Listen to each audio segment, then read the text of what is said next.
The dulcimer music was delicate and strange, like the sound of spider silk being plucked beneath a full moon. The music played by the arcane residue of the library.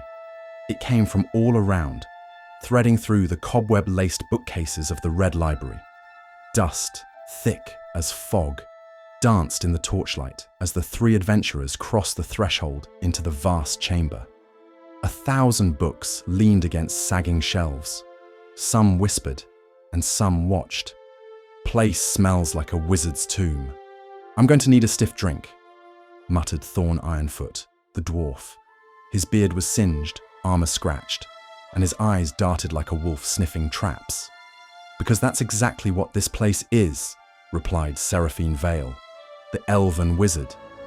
Tall, graceful, her robes shimmered faintly with defensive glyphs. Her fingers clutched a staff carved from a tree, old as pines of the Neverwinter wood. The tomb of the 9 gods doesn't do comfort. I vote we torch the place and say we did our best, said Kale Driftstep. He moved lightly, already eyeing the alcoves for treasure or tricks. Mostly tricks. At the far end of the room sat an old man, slumped in a high-backed leather chair, swaddled in maroon robes. He looked asleep. A pair of horn-rimmed spectacles balanced on his long, crooked nose. 3 corpses hung silently behind him, suspended upside down from rusted chains. Blood had long dried and flies no longer bothered. Is he alive? Kale whispered. Seraphine raised a hand to silence them. She stepped forward. As her boots tapped gently on the stone floor, the man stirred. A long breath escaped his thin lips. Oh, goodness, he muttered. I must have dozed off again. It's been so terribly quiet. Who are you? Thorn demanded, his hand on the haft of his axe. The old man adjusted his glasses, blinking at them. Me? Oh, I'm no one of consequence. Just an old librarian. You may call me Mr. Fox. He offered a thin smile. This is your library? Seraphine asked cautiously. Mr. Fox chuckled.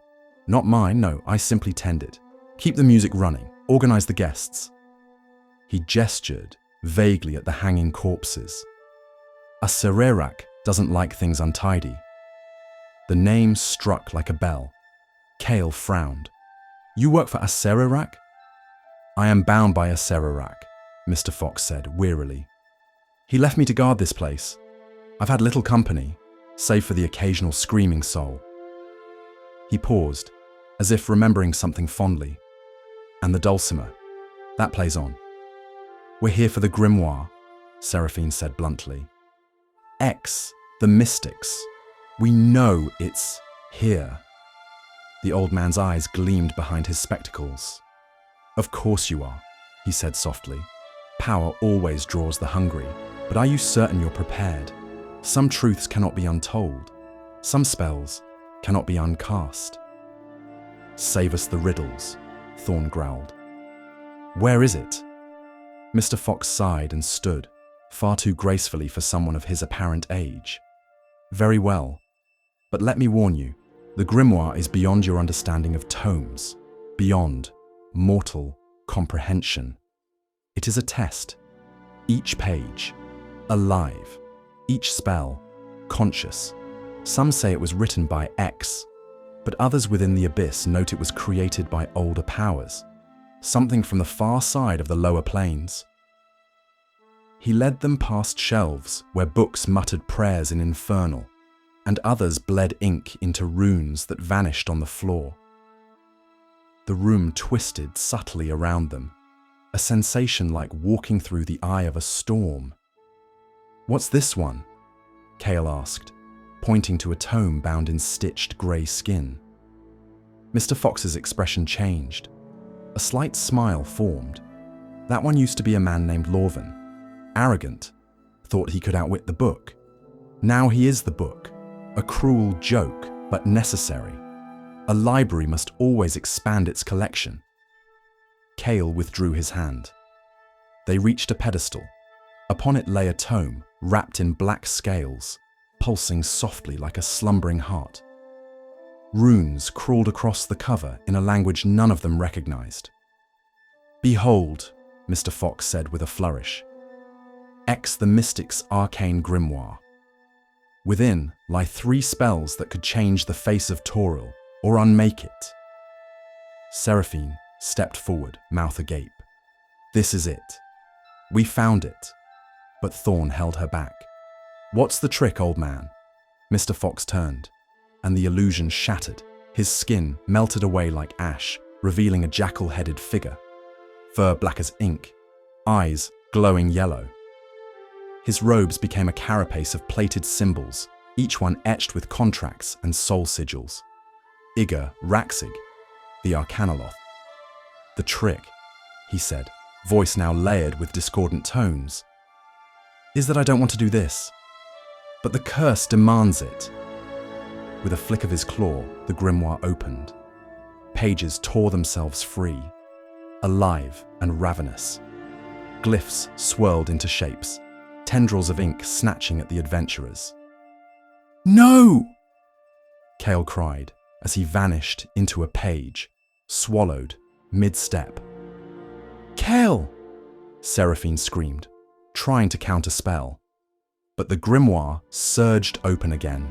Thorn roared and lunged, but another clawed word from Igaraxig bent reality, and the dwarf was pulled screaming into the book's mouth. Seraphine fought. Arcane sigils lit the air like a storm of stars, but they dimmed one by one. The dulcimer music rose. She wept as the book claimed her. Within the tome they were pulled. Cale Driftstep fell for what felt like forever. He landed in a street. No, a maze. No, a throat. The walls pulsed like meat. The sky was a page, and it was reading him. His childhood fears walked beside him. His mother's corpse beckoned from the corner of his eye. Every door led to a trap. Every mirror reflected his crimes. And something enormous, chased him through the ink. Thorn Ironfoot stood in a battlefield where all his allies blamed him for their deaths. His axe turned to lead, his arms to wax. He couldn't speak, only bleed. He saw dwarves crushed by the consequences, countless cutlets of mithril lost by his decisions. Again and again, unable to stop it. And worst of all, he began to believe they were right. Seraphine Vale found herself in a perfect tower of learning, where no one listened. Her voice fell into silence. She read a spell book that erased her memory with each line. She found herself arguing with her reflection, which mocked her brilliance. Pages opened like mouths, reciting her every failure, and through it all she heard Mr. Fox's voice. "This is knowledge, my dear.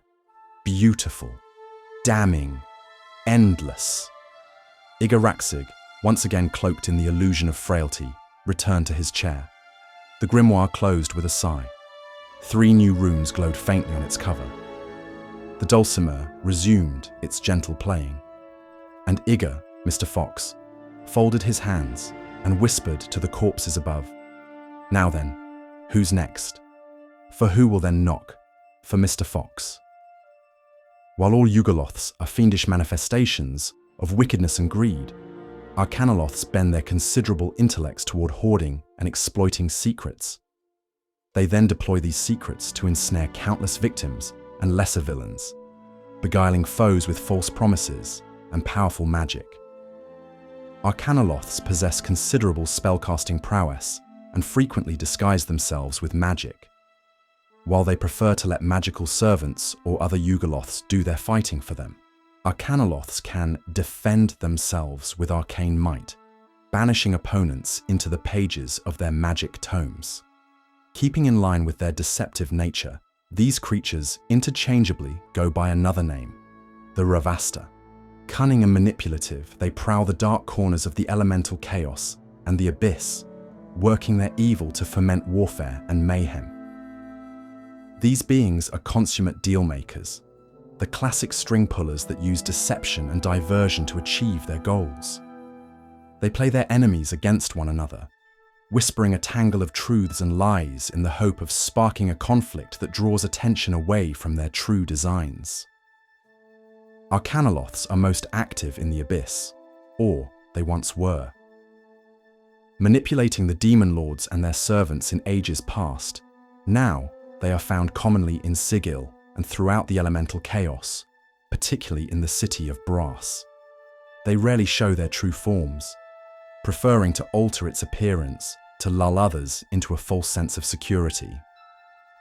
Using their uncanny gift for languages, after a few moments of observing communication, they become fluent in the language, using it with the mastery of a native speaker. They spin their sinister schemes, acting as dealers, bargainers, and merchants, selling their services and anything else to make a profit and to sow chaos. Often, their commodities come with hidden flaws that can eventually destroy a client. Many deploy rituals to augment their bargaining techniques. Conventional and magical methods for detecting truth are often ineffective against them. If their plot is somehow revealed, they will frequently have a magical means of escape, either by the use of an arcane item or some other form of teleportation. Many scribes believe that Ravastas were once demons known as Arcanaloths, although this is disputed. According to these scribes, the demon lords drove the Arcanaloths out of the Abyss due to their conniving ways, and it is from these demons that Ravastas and Rakshasas descend. They have similar tendencies and greed that support this theory, although this is not confirmed. During their time in the Abyss, these clever fiends kept the contracts of the Blood War, assigning Yugoloth mercenary companies to the Batezu and Tanari, and deciding the costs of such services. Indeed, the war is highly profitable for the Yugoloths, and with the strike of a pen, an Arcanaloth can make or break its own wealth and reputation. They enact the policy of Yugoloths, delegating the troops and dooming one fiendish army while saving another. As Yugoloths go, they are a civilized breed, often displaying the head of a fanged jackal or war dog. Arcanaloths usually snarl and wear expressions of hatred. However, they keep themselves well-groomed and dressed. The negotiation in play by these Yugoloths is highly skilled, negotiating all bargains between the two sides in the Blood War, playing the two against one another with practiced ease. They openly discuss one side's offers with its enemy in hopes of raising the stakes. There was one tale of a Batesu force attempting to siege the lakes of molten iron on the first layer of the Abyss. They then tried to hire the Yugoloths for 1,000 mortal lives and the power of death for 1 year. This information was then taken directly by the Arcanaloth to the Tanari, who made a counteroffer, sowing the seeds of manipulation for the next 90 years. They are said to originate from the plane of Gehenna, where they draw power from the furnaces there. Noting from scribes that they rarely leave this plane. Noted from the year of the Nether Mountain Scrolls, 1486 DR. A desk magically infused with several gold inlays, a magical lantern, and sat atop it, a quasit. In the chair, writing and recounting her latest piece, sat Tasha. The magical light flickered like the heartbeat of the multiverse, quietly pulsing in the stillness of Tasha's study. The chamber hovered between planes, tethered to none, the walls humming with unspeakable wards. The desk before her, carved from the skull of a slain solar, groaned softly as Tasha leaned forward, quill poised. Her quasit, Scretch, now dangled upside down from a rusted chandelier above, occasionally hissing his commentary. Holding the book in front of her now, magic now illuminating the room. Arcanaloths, little better than vipers, if vipers could quote obscure planar lore and charge you for it. Smug little snakes, wrapped in velvet and fine lies. Serpents without honor. She pauses, smirking to herself. Don't give me that look, Scretch. you know I'm right. To the untrained eye, they appear civilized. Immaculate robes, gleaming spectacles, scrolls coiled tighter than a pit fiend's clenched jaw. And oh, the way they speak, each word marinated in flattery and legalese, like honey poured over a poisoned dagger. Scretch snorts. That's how you talk. I learned from the best, narrowing her eyes with mock menace. And then I made them weep into their contracts. She scratches a note in the margin. Find out if Sarthilox is still trapped in his own non-compete clause. Arcanaloths are nothing if not pragmatic. They won't lift a claw unless there's a profit in it. But their true strength is knowledge. They record everything, every smirk, every hesitation, every tremor in a signature.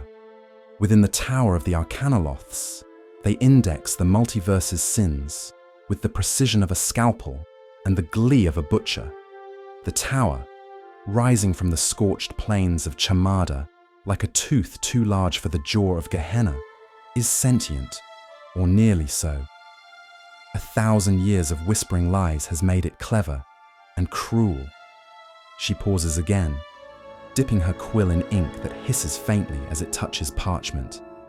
Contracts, always written in blood, but never their own, inked across parchment, made from the skin of petitioners, still dreaming in agony. Some would mention the necessity.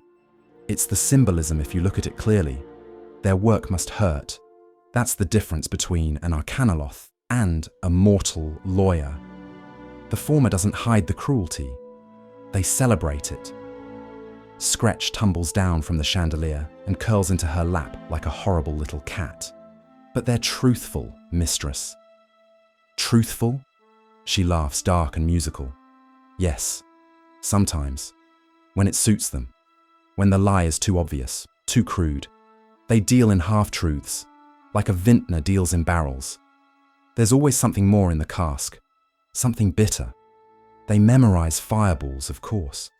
But they'd rather make you set yourself on fire, preferably after signing something irrevocable. Combat, to an Arcanaloth, is what you do when your tongue fails, and it never fails, not unless they want it to. A new thought occurs to her, and she writes it quickly. Hypothesis. Do Arcanaloths train their smiles the way devils train barbed lashes? Ask one if you can survive the reply, or not find yourself encased in a soul tome of theirs. They climb over one another like spiders, clawing toward Ultralothhood with velvet gloves. Everyone is a rung on their ladder. Everyone, even you, reader. She stops, looks around, and whispers with a grin. Especially you. Scretch then whispers, didn't you once try to hire one? Tasha doesn't look up. I did hire one. Brilliant negotiator, terrible table manners, tried to rewrite the terms of our agreement mid-ritual and conversation. So, being the brilliant sly wizard I am, I turned his tongue into a snake and made it eat his soul. He screamed for, 3 weeks? Some say they have no loyalty, and that's nearly true. But they do have a purpose. They serve the balance of the Yugoloth caste, and through it, the greater schemes of evil. No cause, no passion, just power, pursued like coin down a dark alley. When you meet an Arcanaloth, know this. You are speaking to a debt collector for damnation, a librarian of every promise broken, every loophole exploited. They remember. That's the part mortals always forget. She closes the book. It hums, then locks itself with a growl. Tasha leans back in her chair, watching shadows flicker across the ceiling. I should send one a letter, she muses. See if they still remember the price of forgetting me. Scretch cackles. Or just remind them. Tasha's notes to self. Never trust a Yugoloth with a smile. Never let them see you bleed. Always check the parchment. Sometimes it screams. In his leather chair, the old man dozes, spectacles glinting, the illusion always ready. He answers to Mr. Fox, but he is Igaraxig, an Arcanaloth once steeped in the trade of souls and secrets. A creature born of the lower planes, forged from contractual intellect. The perfect servant, the perfect betrayer.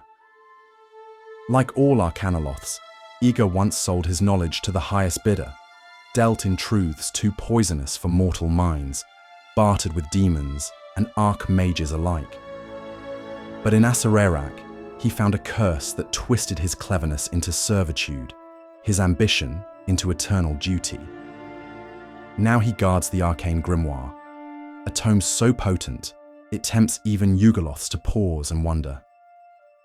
A book that records magic and feeds on those who seek it. Each soul trapped within its pages expands its knowledge. Each fear recorded in a manifesto, another line in the margins. And Iga, ever the loyal Arcanaloth, feeds it. Because that is his duty, his purpose now. And because that is the pact. And Yugoloths honor their pacts, even when they hate them. Should another enter the library, they will be greeted as all the others were, with courtesy, riddles, and lies crafted with surgical precision. Because to be an Arcanaloth is to deceive with elegance and destroy with a scholar's touch.